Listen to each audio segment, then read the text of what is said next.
Les amis, on se retrouve aujourd'hui avec une nouvelle vidéo, j'espère que vous allez tous bien. On va parler de Youssef Bouganem, on va parler de Paddy Pimblett.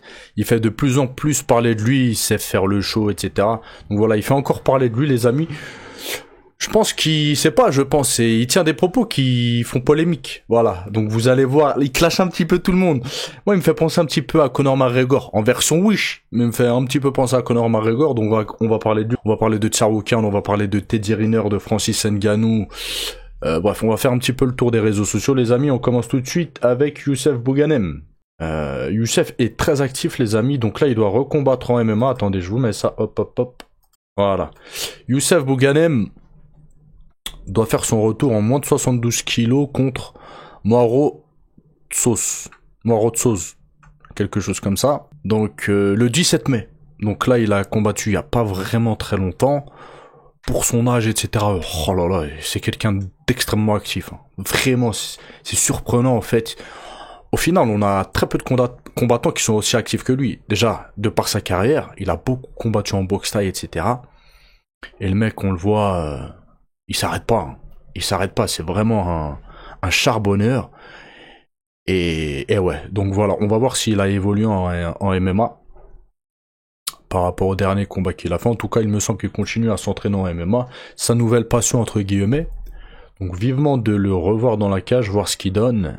Après, par contre, les amis, tranquille, hein, dites pas, ouais, il affronte un plombier, etc. Youssef Bouganem, il a une énorme carrière en boxe thaï. En MMA, forcément, il fait ses débuts. Donc, il va pas affronter des champions, les gars. C'est quelque chose de logique, c'est de la logique. Donc dites pas, ouais, il affronte un plombier, un boulanger ou je sais pas quoi, ça rimera à rien en fait. Maintenant les amis, je vais vous montrer un KO quand je vous dis que la boxe thaï, excusez-moi, c'est l'un des sports les plus durs et violents qui existent. Après, pas le plus dangereux, je pense le plus dangereux c'est la boxe anglaise. Hein. Mais en termes de violence, et après un combat, quand tu ressors d'un combat de boxe thaï, très souvent, t'as mal partout. Donc là, on va voir. Il y a un mec qui se mange un genou, les gars, dans les côtes. Mais il semblerait qu'il ait le poumon perforé. Donc on voit le mec qui est en souffrance, etc. J'espère que c'est le poumon, que c'est pas au-dessus. Vers le cœur, ou vous voyez. En tout cas... Aïe, aïe, aïe, aïe, aïe, aïe, aïe. Ah, il le pénètre. Hein. On voit le mec qui est en souffrance, il a du mal à respirer et tout. Si je pense que c'est un poumon perforé... Côte cassée, poumon perforé, c'est dit en...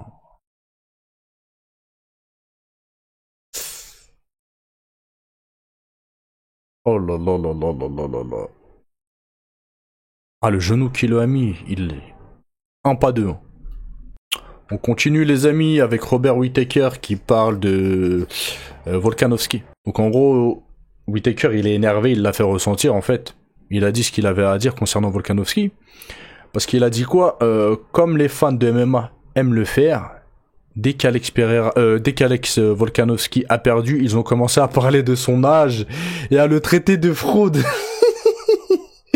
Les amis, il y a quelques jours, on parlait de ça. Je disais, ouais, le public français, il est très critique, etc. Mais il semblerait que ce soit pas que le public français.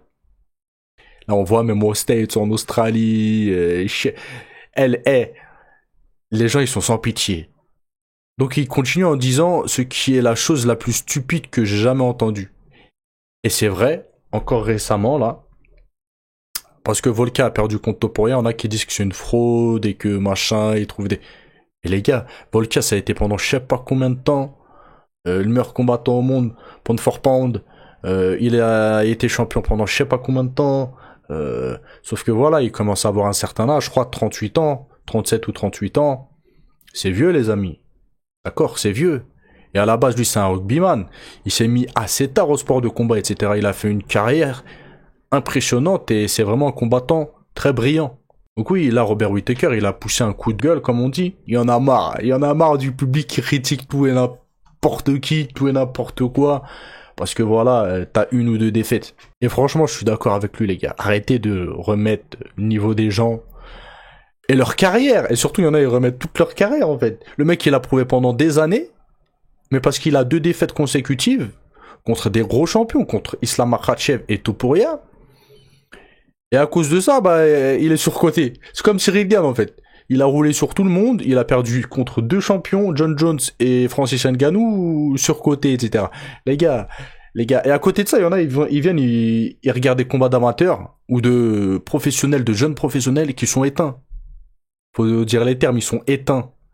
Il y en a, ils combattent, moi je veux pas être méchant, c'est pour ça que je parle très rarement des amateurs, mais ils sont éteints. Ça fait 2 ans ils combattent, les gars, 2 ans qu'ils font du MMA, ils viennent de passer pro, et vous êtes là, vous êtes hypé par des combats comme ça, et des champions comme Volka ou comme Cyril Gane, etc., vous les critiquez. Je sais pas, c'est chelou, c'est chelou. Après, c'est mon ressenti. On continue, les amis, avec Pinblet.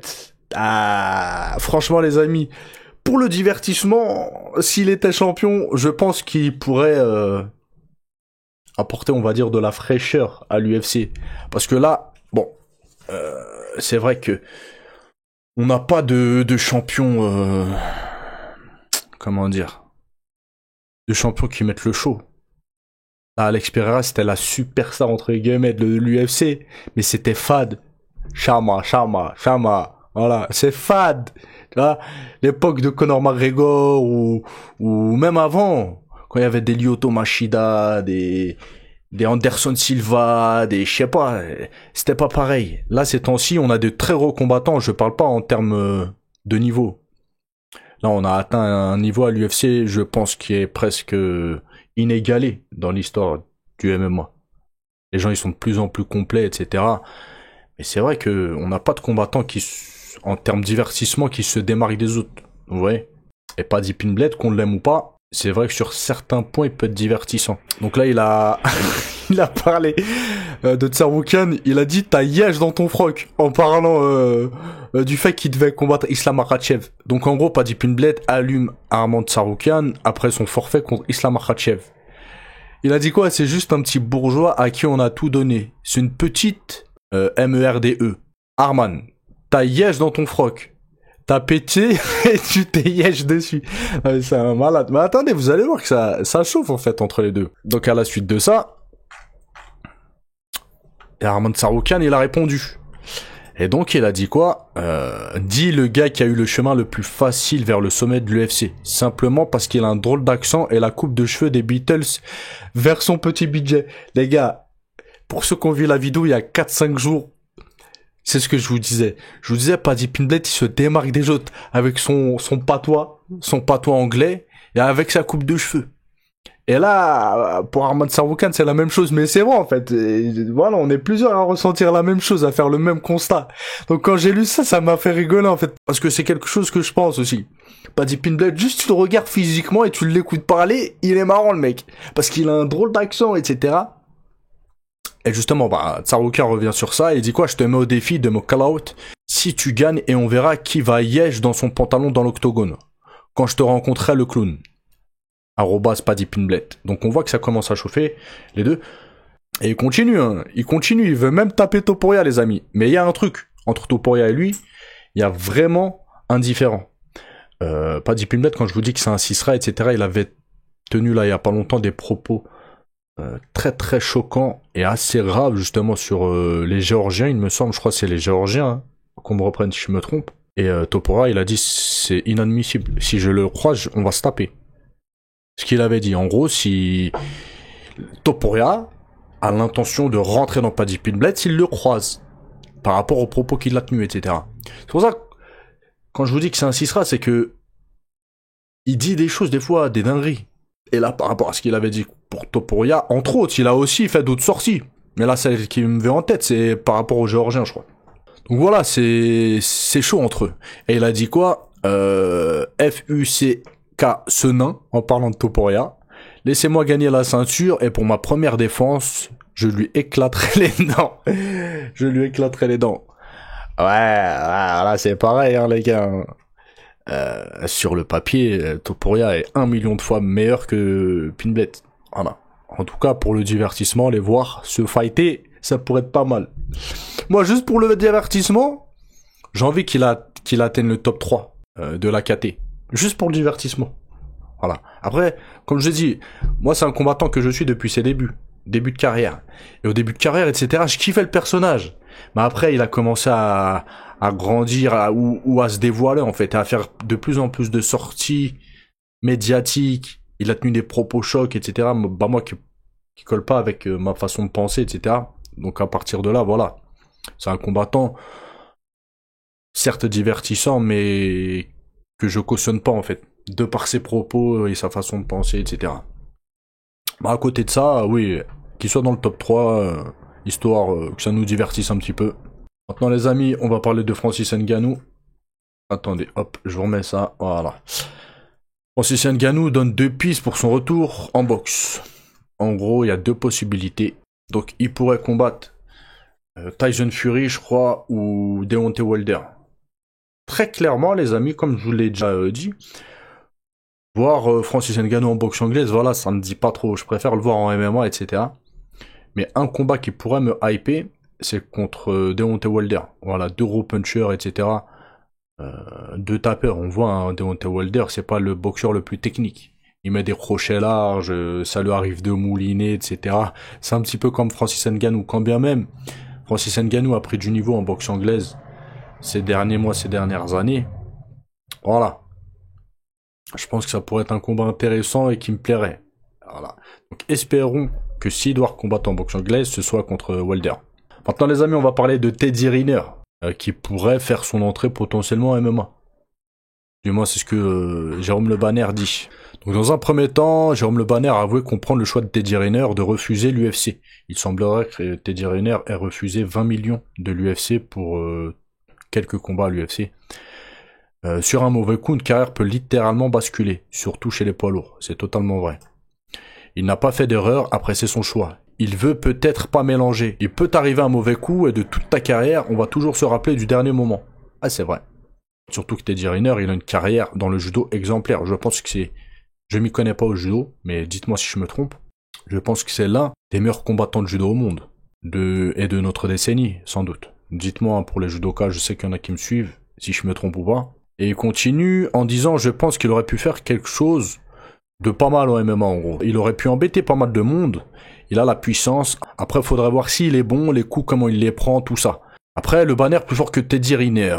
Jérôme Le Banner est également revenu sur une petite déclaration qui avait largement été reprise. Dans cette dernière, Jérôme Le Banner déclarait qu'il ne ferait qu'une bouchée de Teddy Riner s'il s'affrontait en MMA. Toutefois, le Banner a tenu à mettre les choses au clair. Il a dit quoi? J'ai dit ça en rigolant. Et donc ça a été repris, machin, etc. J'ai trop d'estime pour lui. Eh ben les amis, par contre, Teddy Riner, c'est un judoka de classe mondiale. L'un des meilleurs judokas au monde. En MMA, s'il devait affronter un striker comme Jérôme Le Banner, faites-le s'entraîner 6 mois, 1 an, même s'il fait pas de striking. Juste au sol en fait. Round and pound, savoir stabiliser les positions, etc., etc. Je pense qu'un Teddy Riner, il peut froisser en MMA un Jérôme Le Banner. Et il y en a qui vont me dire, ouais, machin. Ah si, les amis. Si. Si. En MMA, les judokas, les amis, les lutteurs, etc.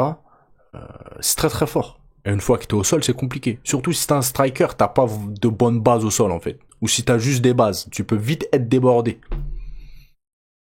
Il suffit que t'arrives pas à te relever. T'es dans une position désavantageuse, t'arrives pas à en sortir. L'adversaire, il tient bien la position. Mais c'est terminé pour toi, en fait. Rafale de coups de coude, les amis, même si c'est pas le plus technique, c'est un mec qui fait 130 kilos, rafale de coups de coude, c'est terminé. Ouais. Grand and pound, c'est terminé. En plus de ça, les judokas, très sous-estimés, mais ils savent soumettre aussi.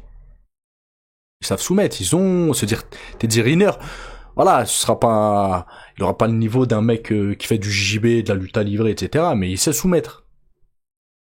Donc non, si les deux devraient s'affronter, après bon, c'est comme tout, c'est un combat. Dans un combat tout peut arriver, se trouve Jérôme Le Banner, il va lui mettre un high kick, bras arrière, Teddy Riner, il va tomber. Mais je pense pas que ce serait aussi facile que ça pour Jérôme Le Banner. De toute façon, dans le MMA, ceux qui ont l'avantage, ceux qui font des sports d'appréhension. Les lutteurs, les judokas, etc., ils partent avec un avantage. De toute façon, on le voit, hein, la plupart des champions à l'UFC, ils ont un bagage en lutte, etc. C'est un gros bagage en lutte. Voilà, ils ont l'avantage, c'est un fait. Bref, c'est tout pour cette vidéo les amis, n'oubliez pas de lâcher un petit like, un petit com, je tiens à remercier aussi aux derniers donateurs qui font des dons régulièrement, etc. Ça m'aide beaucoup et Et c'est le geste qui compte de toute façon, même si vous donnez 1 euro, 2 euros, 5 euros, c'est le geste qui compte. Donc voilà, je tenais à vous remercier, merci la famille. Bref, passez une bonne journée, ciao ciao.